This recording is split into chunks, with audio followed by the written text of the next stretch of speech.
In a world where power dynamics shift quietly yet significantly, a seemingly minor legal adjustment is drawing stark lines between security and liberty. The body responsible for maintaining national safety now holds the authority to redefine laws, raising urgent questions about who truly governs. Imagine a reality where state services no longer just protect but also control every aspect of life: what you say, where you work, how you think.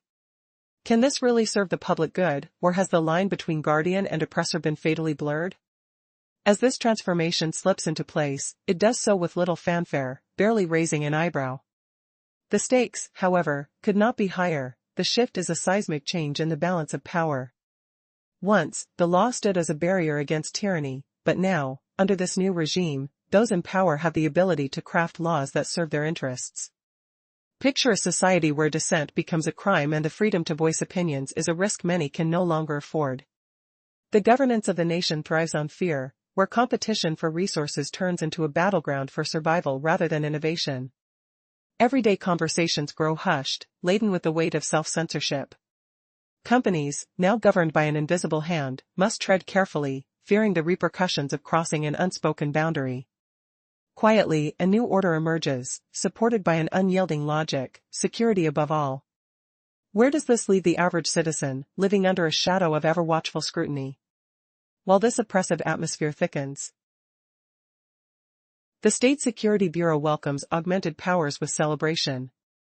Imagine the chilling effect: a bureaucrat now has the right to stifle any entrepreneur, should they feel discontent.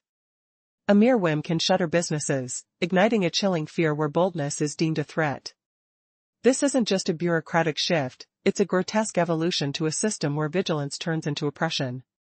As officials wield their newfound powers, the populace is left in a fog of trepidation. What happens when an inspector appears at your door, armed not with laws but with the capability to shut you down? What rationale drives this sudden authority, devoid of accountability or reason? Each tick of the clock only deepens a sense of unease.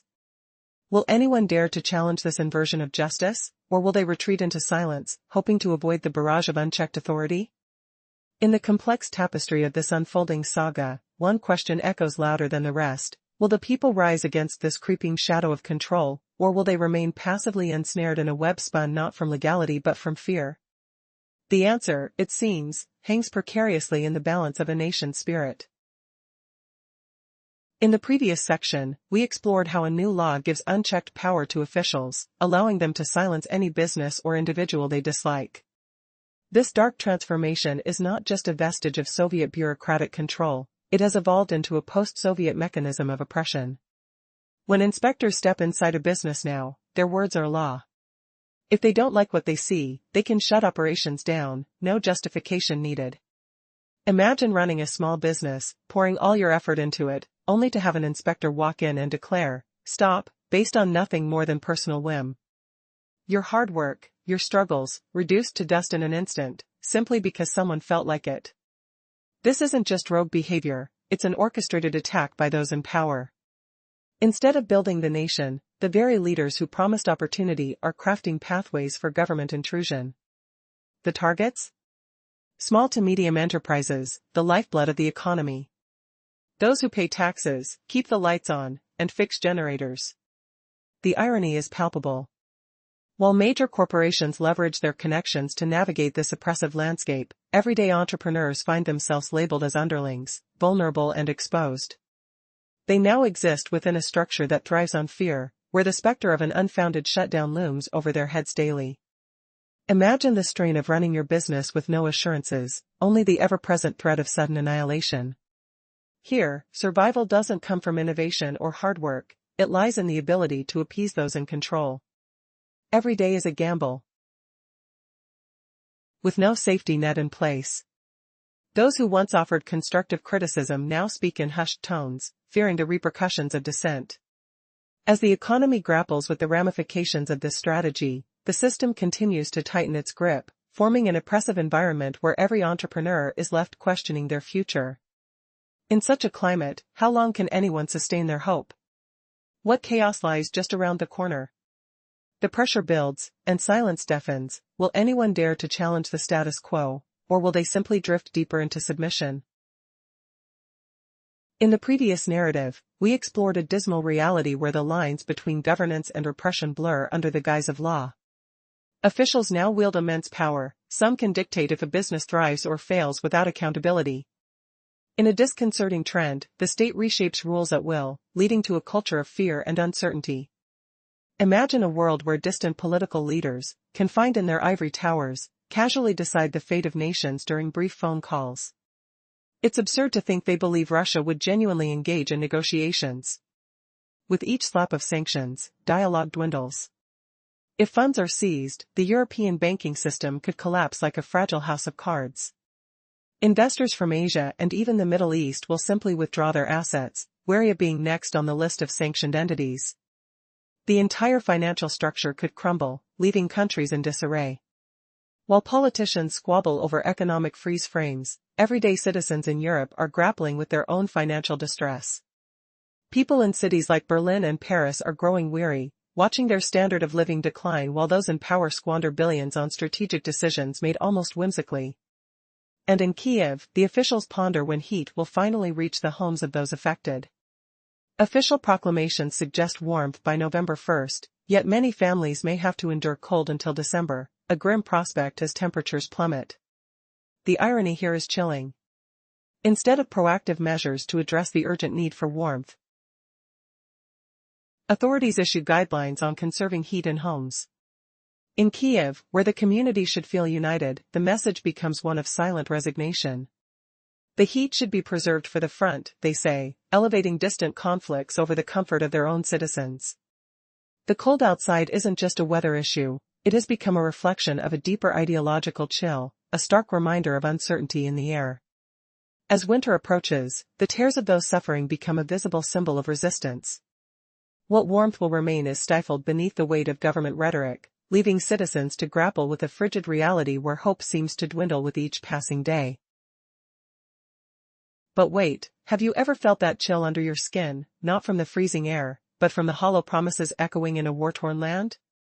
Last time, we uncovered how Kiev admits serious damage to the energy infrastructure, yet diverts precious resources far away to the front lines, leaving civilians feeling the unease creep in like a shadow on a foggy morning. Instead of sounding the alarm and bracing people for the brutal cold snap ahead, the powers that be dish out hollow tips on conserving warmth at home, as if willpower alone could turn icy drafts into cozy breezes. Imagine sipping scalding hot tea that burns your tongue, holding on to faith that's as fragile as a spider's web in a stormy wind, while the reality bites, all because in the capital's 10th house in the village of Siberia, the pipes are crumbling under neglect. In some spots, they've been swapped out only during rainstorms, a slapdash fix that does nothing but mock the biting rain against the windows. In others, it's just ink on paper, buried in budgets that feel as fake as phantom figures in a nightmare, with virtual tenders, virtual renovations, virtual batteries, all calculations on a screen, not solutions on the ground. And amidst this farce, oh the irony, the energy minister steps forward with a booming claim, "We're ready for winter."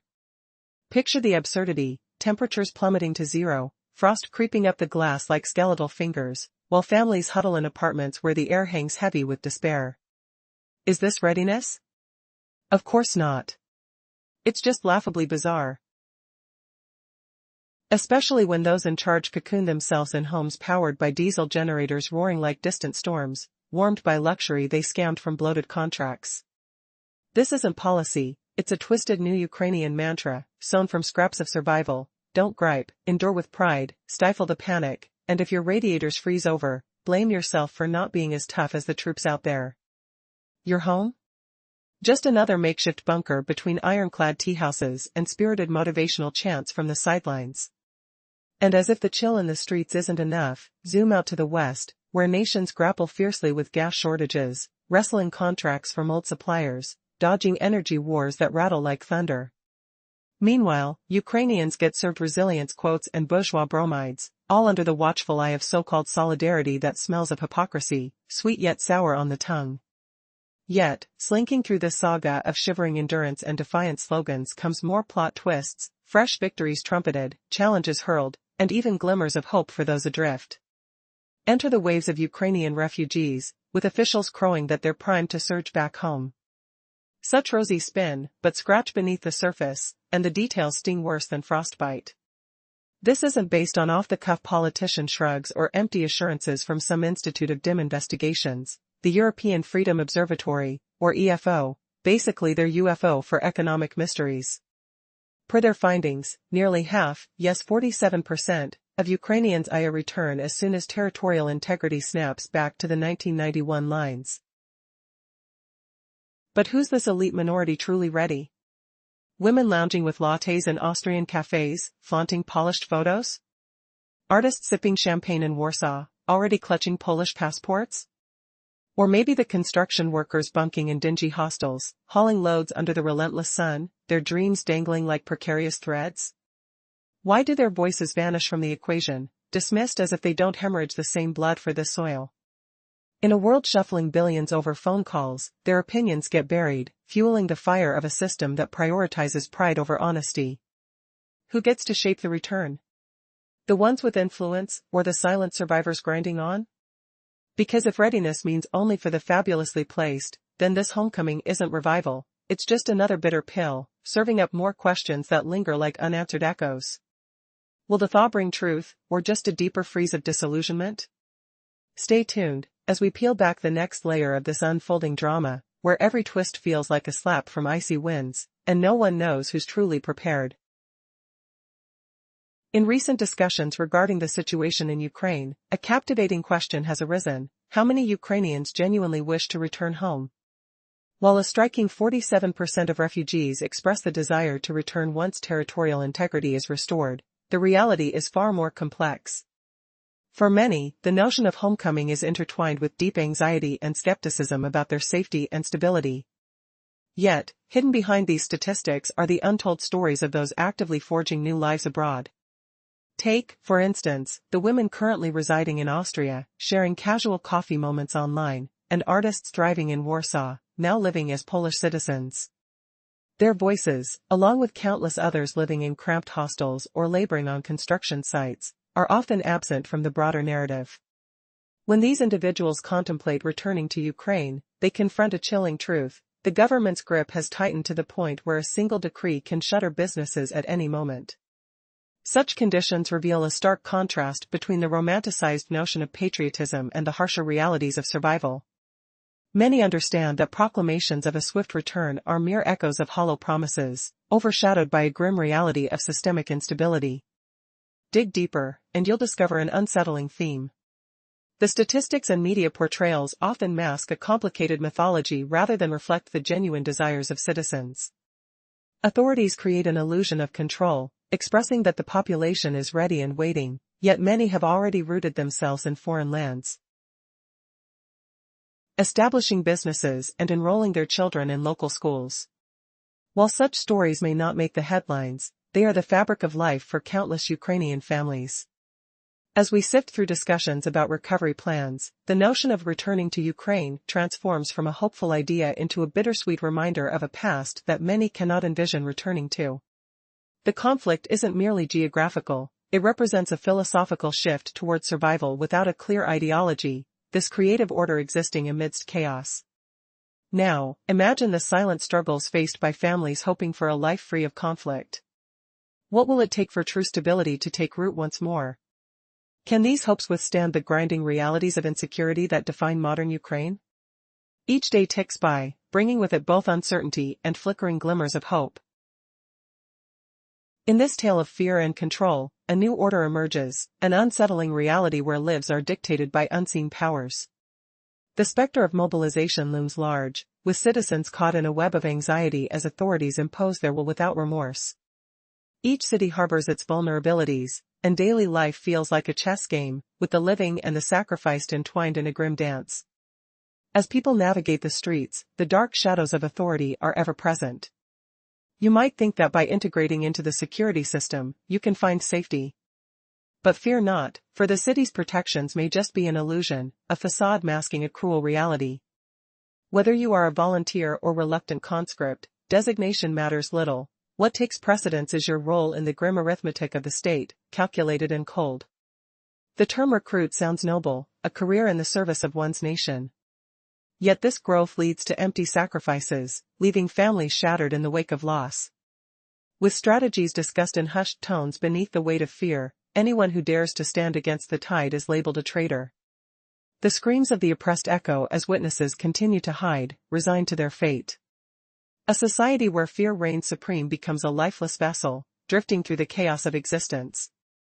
When laws lose their purpose and devolve into madness, absurdity becomes the norm. With each new decree, the boundaries of rights blur, and obligations multiply, ensnaring citizens in an unending cycle of risk and dread. Ironically, the very government that tightens its grip takes pride in its dominion. Control transforms into a showcase, an exhibition of power masked as order. Mobilization becomes a macabre ritual, a cleansing process steeped in anguish. The truth is not about the nation's vitality, but rather about evading accountability. Those who opted for flight grapple with persistent guilt, haunted by questions of worth. Why didn't they stay? Why couldn't they endure? In this cycle of despair, the finality of loss takes root, and clarity slips further away, leaving behind a numbing frustration and the cruel reminder that freedom comes with a hefty price. And now, the chilling question looms: how deep does this rabbit hole of fear go, and how long can this new order persist without collapsing under the weight of its own lies?